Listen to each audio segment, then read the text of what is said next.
కడప జిల్లాలో దాల్మియా భారత్ సిమెంట్ విస్తరణ రాష్ట్ర పారిశ్రామిక రంగానికి కొత్త ఊపినిస్తుందని మంత్రి టీజీ భరత్ తెలిపారు. దాల్మియా భారతదేశంలోని ప్రముఖ సిమెంట్ సంస్థగా కడపలోని విస్తరణతో దేశంలోనే అతిపెద్ద సమీకృత సిమెంట్ ఉత్పత్తి కేంద్రంగా అవతరించనుందని పేర్కొన్నారు. పర్యావరణ పరిరక్షణ, పునరుత్పాదక ఇంధన వినియోగంతో పాటు యువతకు ఉపాధి, గ్రామీణ అభివృద్ధి, మహిళా సాధికారతకు దాల్మియా విశేషంగా కృషి చేస్తుందని మంత్రి టీజీ భరత్ అన్నారు. వేదికను అలంకరించిన పెద్దలు,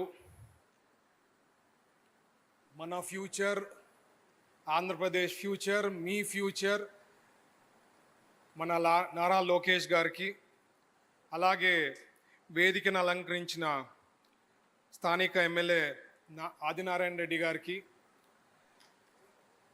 స్థానిక టీడీపీ ఇన్ఛార్జ్ భూపేష్ రెడ్డి గారికి,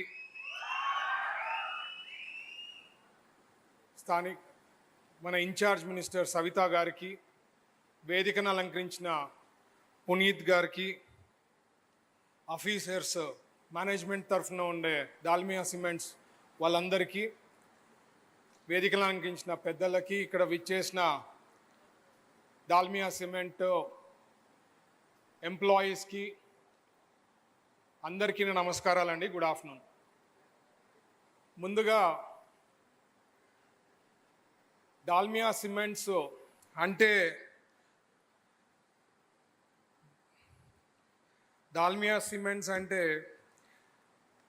building the foundation of stronger tomorrow అండి. దాల్మియా అంటే cementing growth, creating prosperity. Dalmia అంటే strength that builds generations. Dalmia అంటే building dreams, powering progress.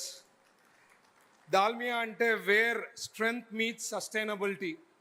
Dalmia అంటే the foundation of new Rayalaseema.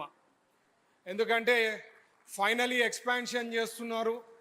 ఇప్పుడే సవితా గారు చెప్పారు, లాస్ట్ ప్రభుత్వంలో క్లోజర్ నోటీస్ ఇస్తే మన ప్రభుత్వంలో ఎక్స్పాన్షన్స్ పోతున్నాయి. కియా ఫ్యాక్టరీ కూడా ఎక్స్పాన్షన్ పోతోంది. ఇక్కడ దాల్మియాది దాదాపు 3,000 కోట్లతో ఎక్స్పాన్షన్ వెళ్తున్నారు. ఇండైరెక్ట్లీ డైరెక్ట్ జాబ్స్ దాదాపు 1000 జాబ్స్ పైన వస్తోంది. పెద్ద ఎత్తున రాయలసీమ డెవలప్మెంట్ అవుతా ఉందంటే ఒక చంద్రబాబు గారు బ్లెస్సింగ్స్ అండ్ ఒక విజనరీ లీడర్తోనే రాయలసీమలో ఈరోజు అన్ని పెట్టుబడులు, not just hundreds of thousands of crores, lakhs of crores పెట్టుబడులు వస్తున్నాయండి రాయలసీమకి. ఈవెన్ మన సత్యసాయిలో డిస్ట్రిక్ట్లో కూడా ఫైటర్ జెట్ది చేస్తున్నాం, దాదాపు 1,00,000 కోట్లు పెట్టుబడులు. అది కూడా ఫ్యూచర్లో డెవలప్ అవుతుంది. అక్కడ పక్కన రాయలసీమ మన కర్నూలులో అక్కడ 1,000 కోట్లు ఇండస్ట్రీస్ వస్తున్నాయి. So through out Rayalaseema defence అనుకోండి, లేకపోతే ఆటోమోటివ్, తర్వాత స్టీల్ ప్లాంట్, ఇవన్నీ కూడా ఓన్లీ పాసిబుల్ చంద్రబాబు గారు, లోకేష్ గారు థాట్ ప్రాసెస్తోనే వస్తుంది. And I want to tell Puneet sir, our Lokesh Garu gave very clear instructions to make WhatsApp groups for each industry, whatever is being cleared from cabinet, and you will have to ask your officers to be in that WhatsApp group. Any issue or anything you can post in that group. We'll have our secretary, we'll have our director industries, we'll have our collector. I'll be there in the group. We'll be monitoring everything. Anytime any issue, you can ask your person to post, and we are ready to solve the issues. And this is a clear instruction from Nara Lokesh Garu, not just about Dalmia Cements, any kind of plans that is being cleared from cabinet, it has to have a WhatsApp group, and then all issues seamlessly we are trying to solve issues. And ఒకటండి నేను చెప్పేది, ఎక్కడ పోయినా, మొన్న నేను New York పోయినా, US పోయినప్పుడు కూడా ఆంధ్రప్రదేశ్ గురించి, సార్ గురించి, చంద్రబాబు గారి గురించి, లోకేష్ గారి గురించి, అంటే మనకు పక్కన ఉండే వాళ్ళ గురించి మనకు పెద్ద వాల్యూ తెలియదు. అవుట్ ఆఫ్ ది ప్లేస్ పోయి వేరే స్టేట్స్, వేరే రాష్ట్రాల్లో చూసి తెలుసుకుంటే, అరే మనము సార్ దగ్గర పనిచేస్తున్నామని ఎంతో అదృష్టంగా భావిస్తాం. ఎందుకంటే we keep learning so many things, every day is something new.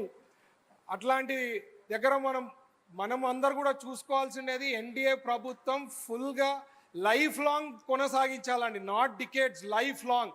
ఎట్లా దాల్మియా సిమెంట్స్ 7 డికేడ్ల నుంచి ఇంత గ్రోత్ అయింది, ఎందుకంటే స్టేబుల్గా ఉంది కాబట్టి ఇట్ హెస్ బీన్ గ్రోయింగ్. అదే రకంగా మన గవర్నమెంట్ ఎన్డీఏ ప్రభుత్వము చంద్రబాబు గారి లీడర్షిప్లో మన ప్రభుత్వం అట్లే కొనసాగితే ఫ్యూచర్ అనేది చాలా బ్రైట్గా ఉంటుంది.